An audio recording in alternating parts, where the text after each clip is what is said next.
नमस्कार दोस्तों, मेरा नाम रोशन कुमार है। जैसे आप सभी जानते हैं, करियर के बाद एपिसोड 10 में आप सभी का स्वागत है। गाइस, आज मैं बात करने को आ रहा हूँ प्रोग्रामिंग लैंग्वेजेस की। ज्यादातर बच्चों के मन में एक दुविधा होती है कि हम कौन सी प्रोग्रामिंग लैंग्वेज सीखें जिससे कि हमें एक अच्छा जॉब मिले और एक अच्छा स्किल सेट हम कर सके और अपने रिज्यूम को शो कर सके। हाँ गाइस, आज मैं यही आपको बताने वाला हूँ। गाइस, पूरे वर्ल्ड में बहुत सारी लैंग्वेज और दिन प्रतिदिन लैंग्वेज आते जा रही है, तो अपने आप को अपडेट रखना भी बहुत जरूरी है। लेकिन इसके साथ साथ कौन सा लैंग्वेज आपके लिए अच्छा होगा वो भी जानना बहुत जरूरी है। वो लैंग्वेज है कौन सा जो हमें सीखना चाहिए, वो लैंग्वेज होगा कौन सा जिससे हमें जॉब्स मिलेंगी, जिससे हमारा रिज्यूम में अच्छा दिखेगा और जिसमें हम एक अच्छा स्किल सेट करके उसके अंदर भी बहुत कुछ कर सकते हैं। हाँ गाइस, मैं बात कर रहा हूं पाइथन की। पाइथन एक ऐसा मोस्ट फेवरेबल लैंग्वेज है पूरे वर्ल्ड में जो ज्यादातर लोग सीख रहे हैं और दिन प्रतिदिन इसकी संख्या बढ़ती जा रही है। पाइथन डेवलपर्स को ज्यादा से ज्यादा डिमांड में आ रहे हैं क्योंकि पाइथन डेवलपर्स से रिलेटेड जुड़ी हुई फील्ड्स दिन प्रतिदिन ज्यादा एक्सप्लोर की जा रही है, जिसे मैं आगे आपको डिटेल में बताऊंगा।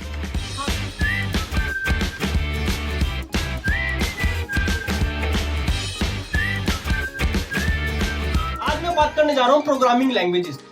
इस प्रोग्रामिंग लैंग्वेजेस वो लैंग्वेजेस होते हैं जो नॉर्मली किसी कंप्यूटर को समझ नहीं आते नॉर्मल लैंग्वेज, तो उसको प्रोग्रामिंग लैंग्वेज द्वारा समझाया जाता है उसी चीज को अलग अलग तरीके से। उसको हम प्रोग्रामिंग लैंग्वेज कहते हैं। सपोज कीजिए सी प्लस प्लस और जावा और पाइथन जैसी बहुत सी लैंग्वेज है वर्ल्ड में, लेकिन आपको पता नहीं है तो कौन सा सीखे। तो मैं आज आपको बताऊंगा स्टेप टू स्टेप क्या अप्रोच होनी चाहिए प्रोग्रामिंग लैंग्वेज सीखने के और एक वेब डिजाइनिंग और वेब डेवलपमेंट की तरफ बढ़ने की तरफ।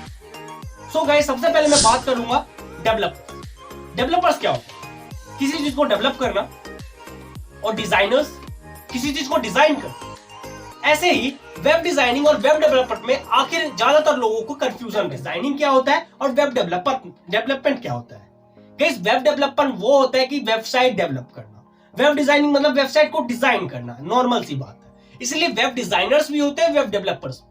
अब वेब डेवलपर हम कैसे डिसाइड करें कि कौन सा वेब डिजाइनर और कौन सा, क्योंकि प्रोग्रामिंग तो दोनों में सीखनी पड़ती है। गाइस, इसके लिए आपको चलना पड़ेगा दो तरह के डेवलपर्स पे। एक होता है फ्रंट एंड डेवलपर्स, एक होता है back and developers. Front end developer को हम कहीं ना कहीं वेबसाइट डिजाइनर भी कह सकते हैं, क्योंकि वो पूरे ओवरऑल पेज को, पूरे ओवरऑल इंटरफेस को, जो भी हम वेबसाइट खोलते हैं उसको अच्छा बनाने के लिए, लोगों को अच्छा दिखे, ये प्रेजेंट अच्छा हो दिखाने के लिए ये बनाते हैं। अगर मैं बात करूं, अगर आप फ्रंट एंड डेवलपर बनना चाहते हैं जिसकी बहुत डिमांड है, फ्रंट एंड डेवलपर की भी बहुत डिमांड है बैक एंड की तरफ, लेकिन अपने अपने फायदे और नुकसान है दोनों। अगर आप फ्रंट एंड डेवलपर बनना चाहते हो तो आपकी अप्रोच क्या होना चाहिए गाइस? आपकी तीन अप्रोचेस होनी चाहिए। सबसे पहले आप इन तीन चीजों को सीखिए। सबसे पहले HTML बेसिक्स, CSS बेसिक्स और जावास्क्रिप्ट बेसिक। अब CSS, HTML और जावास्क्रिप्ट है क्या? HTML एक हाइपर टेक्स्ट मार्कअप लैंग्वेज है, नॉट अ प्रोग्रामिंग। ये एक मार्कअप लैंग्वेज है जो एक मार्क सेट करता है। ये एक प्रोग्रामिंग लैंग्वेज नहीं है। ये एक ओवरऑल पेज को डिजाइन करता है, कौन सी चीज, कौन सी अलाइनमेंट कहां और कब क्या क्या होना चाहिए, ये डिसाइड करता है। सपोज कीजिए आप विकिपीडिया में गए, विकिपीडिया में अलग अलग तरह के आपको फॉन्ट्स दिखाई देंगे। राइट में कुछ लिखा हुआ, लेफ्ट में कुछ लिखा हुआ, ऊपर ऑथर का नाम, नीचे ऑथर का नाम। ये चीजें कहां से अरेंज होती है? ये होता है HTML द्वारा। अब मैं बात करता हूं अलग अलग इंटरफेस का अलग अलग कलर भी होता है, अलग अलग डिजाइन का कलर होता है, डिजाइनिंग होती है। वो किससे होता है? वो होता है CSS। अगर कोई भी चीज है, कोई भी चीज आप कलर वगैरह दोगे तो एक अलग प्रेजेंट होगी। तो इन तीनों का एक अलग रोल है। CSS सीखने का यही मोटिव होता है, अपने चैनल को, अपने पेज को, अपने साइट को अच्छा दिखाना। इसीलिए फ्रंट एंड डेवलपर को काफी हायर किया जाता है, अपने पेज को अच्छा सा दिखाना। सो अब बात करते हैं, दो हफ्ते में नॉर्मली आप दोनों चीज सीख जाओ। बेसिक्स की बात कर रहा हूं। अब बात है जावास्क्रिप्ट। गाइस, जावास्क्रिप्ट बाकी की लैंग्वेज की तरह जो मैंने अभी बात करी, C++, इसके अलावा जावा, पाइथन, इन्हीं की तरह एक प्रोग्रामिंग लैंग्वेज है। इसके अंदर भी आप कंडीशनल स्टेटमेंट, लूप वगैरह का यूज कर सकते हो और ये सब चीज का यूज कर सकते हो। एक पेज को एक काफी बेहतरीन रूप से बनाना और एक जावास्क्रिप्ट HTML और CSS के बेस पे बिना बैकएंड डेवलपिंग के भी एक साइट बनाई जा सकती है गाइस। इसीलिए जावास्क्रिप्ट का यूज होता है, जहां पे आप कंडीशनल स्टेटमेंट, छोटे मोटे लूप वगैरह लगा के एक नॉर्मल पेज बना सकते हो, एक नॉर्मल साइट बना सकते हो।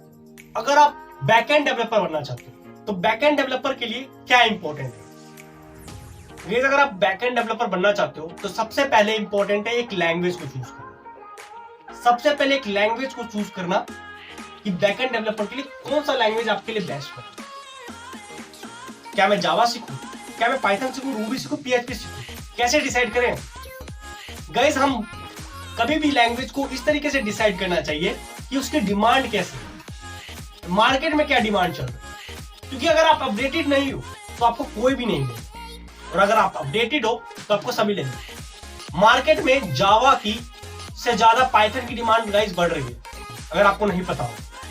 आजकल लोग पाइथन सीख रहे हैं क्योंकि भविष्य में इसके बहुत ही फायदे हैं, क्योंकि इसके जरिए आप artificial intelligence, robotics, machine learning, automation, इन सेक्टर्स में भी जा सकते हो। सो गाइस, अगर आप वेब डेवलपर बनना चाहते हो तो सबसे पहला आपका अप्रोच होगा एक प्रोग्रामिंग लैंग्वेज चुनना, जो आपने चुना है पाइथन। मेरा रिकमेंड तो ये रहेगा पाइथन चुनो। फिर आपको करीबन 2 से 3 हफ्ते लगेंगे उस बेसिक्स को सीखने में। पहले आप बेसिक्स पे ध्यान दीजिए और कम से कम 2 घंटे रोज प्रैक्टिस कीजिए। ऐसा नहीं कि आपने कोर्स करना चालू किया और प्रैक्टिस नहीं है। प्रैक्टिस सबसे ज्यादा इंपॉर्टेंट है। प्रैक्टिस कीजिए उसी चीज को 2 घंटे, और रोज करने के बाद फिर जब आपका एक सीख जाए, एक सेट बन जाए, तब आप एक फ्रेमवर्क सीखें। कौन सा फ्रेमवर्क आपके लिए अच्छा होगा वो डिसाइड हम कैसे करें, अकॉर्डिंग टू डिमांड। आजकल पाइथन लैंग्वेज के लिए सबसे ज्यादा इंपॉर्टेंट जो वो है जेंगो फ्रेमवर्क। जेंगो फ्रेमवर्क की मांग दिन प्रतिदिन बढ़ती जा रही है। उससे क्या होगा कि आपका जो नॉर्मल पाइथन से जो प्रोग्रामिंग किया, आपका काम कम होगा, बहुत ही काम कम होगा। इसलिए हम फ्रेमवर्क यूज करते हैं। और फ्रेमवर्क पूरे डिजाइनिंग के लिए, वेब डिजाइनिंग के लिए, तो बैकएंड डेवलपर के लिए बहुत ही इंपॉर्टेंट। अगर आप PHP सीख रहे हैं तो मार्वल वगैरह मैं सजेस्ट करूंगा जो आप सीखिए, लेकिन आप पाइथन ही लैंग्वेज सीखेंगे तो ज्यादा बेटर है। अब मैं बात करता हूँ सेक्टर स्टेप। आपने सीख लिया बैकएंड डेवलपमेंट, प्रोग्रामिंग सीख लिया, आपने फ्रेमवर्क सीख लिया। तीसरा स्टेप है डेटाबेस। गाइस, डेटाबेस क्या है? मोस्टली सभी लोग ई-कॉमर्स वेबसाइट पे शॉपिंग वगैरह तो करते ही होंगे, मैं भी करता हूँ गाइस। तो अपना डेबिट कार्ड, क्रेडिट कार्ड का अकाउंट डिटेल वगैरह देते होंगे। वो सारा अकाउंट डिटेल जो कहीं पे जमा होता है वो कहाँ होता है? एक डेटाबेस, जो बैकएंड डेवलपर द्वारा डेटाबेस बनाया जाता है। उसके लिए आपको एक डेटाबेस सीखना होगा, वो है SQL, SQLite, और भी बहुत सारे डेटाबेस होते हैं जो आप सीख सकते हो। उसमें भी कुछ टाइम लग जाएगा। करीबन 3 महीने के अंदर में आप नॉर्मल बेसिक प्रोजेक्ट्स बनाने की तैयारी में लग जाएगा। नॉर्मल साइट्स, नॉर्मल जो आपके रिज्यूमे को और बेहतर बनाएंगी, जिसमें आप ऐड करोगे। इससे आपके फ्यूचर जॉब पे बहुत ही इंपैक्ट पड़ने वाला है। सो गाइस, अगर आप बैकएंड डेवलपर बनना चाहते हो और आप प्रोग्रामिंग सीखना चाहते हो तो मैं पाइथन सजेस्ट करूंगा। और guys, front end and backend developer तो हम सब जानते हैं। अब मैं थोड़ा सा बता रहा हूं full stack developer. Guys, full stack developer वो होता है जो दोनों तरह की डेवलपिंग करता है। Front end developer plus backend developer equal to full stack developer. अगर आपको दोनों चीज की नॉलेज है, फ्रंट एंड बैक एंड, तो आपका बहुत ही ज्यादा आप डिमांड है।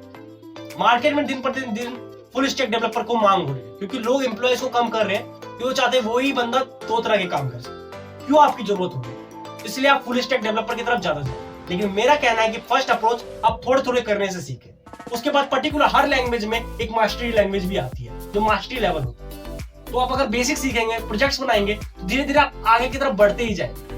अलग से कोशिश करने की जरूरत नहीं होगी। तो बेसिक फंडामेंटल को पकड़ के चलिए। और पाइथन लैंग्वेज आज के डिमांड में सबसे ज्यादा है, जॉब और प्लेसमेंट भी सबसे ज्यादा है। ऑफलाइन भी आप जॉब ले सकते हैं। सो गाइस, मेरा रिकमेंड यही रहेगा कि आप पाइथन लैंग्वेज चुनें। अभी के लिए मैं बस इतना ही करना चाहता हूं। अगर आपको वीडियो अच्छी लगी हो तो लाइक, शेयर और सब्सक्राइब करना ना भूले। मैं मिलता हूं आपसे अगले वीडियो में। तब तक के लिए जय हिंद दोस्तों, अपना ख्याल रखें, स्टे सेफ।